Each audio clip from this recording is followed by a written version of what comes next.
Oi, gente. O Roberto Campos Neto se envolveu novamente em uma grande polêmica, né? Em um grande conflito de interesses. Porque ele está sendo acusado de ter operações suspeitas e participar da reunião que define a taxa Selic que pode beneficiar ele em offshores e em fundos exclusivos. Sim, o Roberto Campos Neto participa da decisão da taxa Selic, enquanto ele próprio se beneficia de juros mais altos ou a valorização do dólar, por exemplo.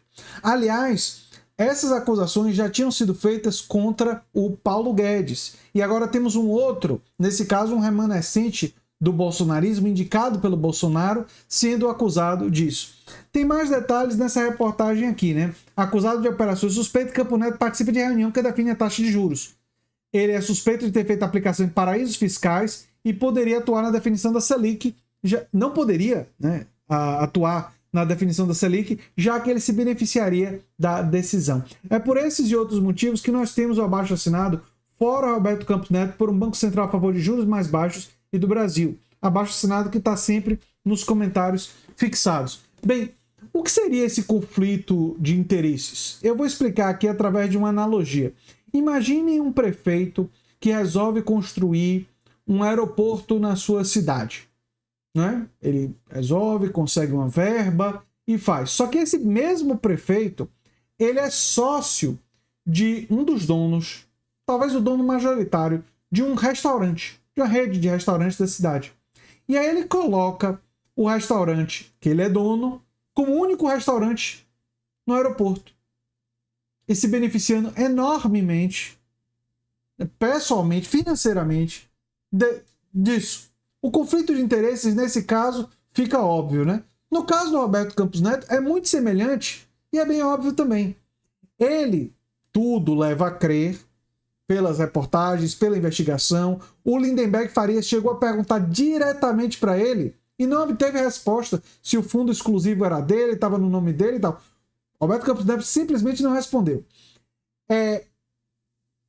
Ele tendo esses fundos exclusivos, ele tendo essas offshores no nome dele, ele não poderia participar da decisão da taxa Selic e da decisão de política econômica, porque ele poderia estar decidindo coisas que beneficiam ele mesmo financeiramente, tornam ele mais rico.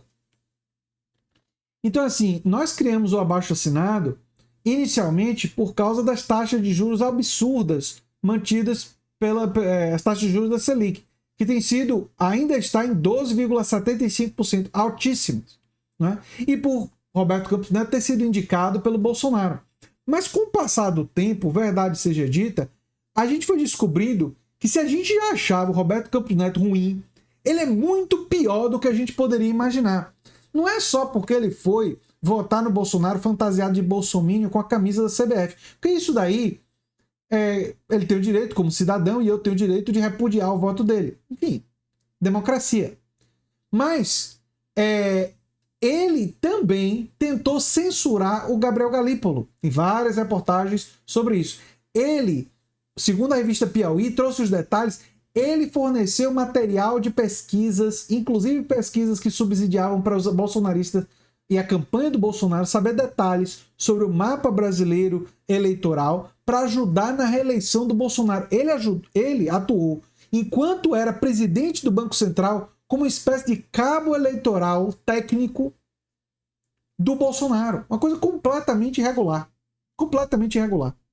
E agora o Comitê de Ética está investigando ele com essas acusações de ter offshores e fundos exclusivos, enquanto ele próprio se beneficia de decisões da taxa de juros e decisões envolvendo a política monetária e econômica do país.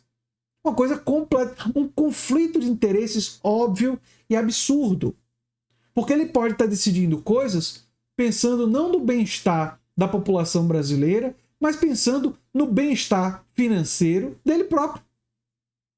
É claro aqui que a gente não está afirmando com certeza que ele tomou decisões nesse sentido, mas é por isso que existe a regra de conflito de interesse. Por isso que um juiz, quando tem um parente dele sendo acusado de alguma coisa e o caso chega na mão dele, ele se declara suspeito. Se declarar suspeito, do ponto de vista jurídico, é o seguinte: ele não pode julgar aquele caso, porque o caso pode ser impugnado, porque vamos dizer, fulano, você é parente da pessoa que está sendo acusada e sua decisão vai ser impugnada.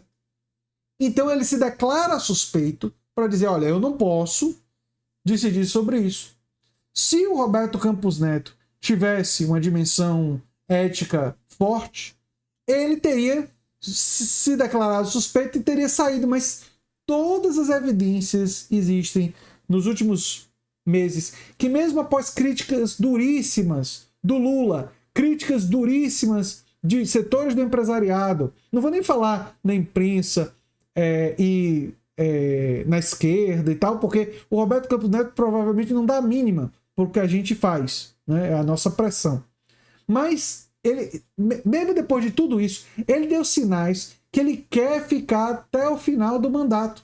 E aí a suspeita começa a surgir de por que ele está tão agarrado a esse cargo, ao prestígio da presidência do Banco Central, ou ele quer influenciar o Banco Central numa direção que beneficia financeiramente ele e seus aliados. Ou ele está querendo sabotar o governo Lula porque ele tem ambições políticas. A gente não sabe, mas essas hipóteses não podem ser sumariamente descartadas. Elas fazem um certo sentido. Elas têm que ser examinadas com seriedade. E se ficar comprovado que ele tinha essas offshores e que ele tinha esse fundo exclusivo no nome dele, e enquanto isso ele estava realizando decisões que poderiam potencialmente beneficiar ele, eu não acredito que apenas o tema do nosso abaixo-assinado, esse aqui, ó, é suficiente. Ou seja, ele sair do Banco Central, ele deve sair, mas não é suficiente. Ele tem que ser processado por crimes contra o Brasil, contra a República Brasileira. Se isso ficar comprovado. Óbvio que é necessária uma investigação e é necessário colher provas e evidências, e ele tem direito ao devido processo legal, né? Porque nós aqui não defendemos o atropelamento lavajatista, diferentemente, né, do que os bolsonaristas no passado defenderam, que para prender aqueles que eles queriam ver presos, a lei era um mero detalhe. Nós aqui defendemos diferente. Eu defendo sim que essas pessoas que cometeram crimes sejam presas, mas respeitando o devido processo legal. Porque só assim nós temos a garantia de ter, de fato, uma democracia e um Estado democrático de direito. Né? Que não é nem a democracia tão expansiva, tão profunda, tão substantiva quanto a que eu gostaria. Mas ela é melhor do que qualquer alternativa autoritária.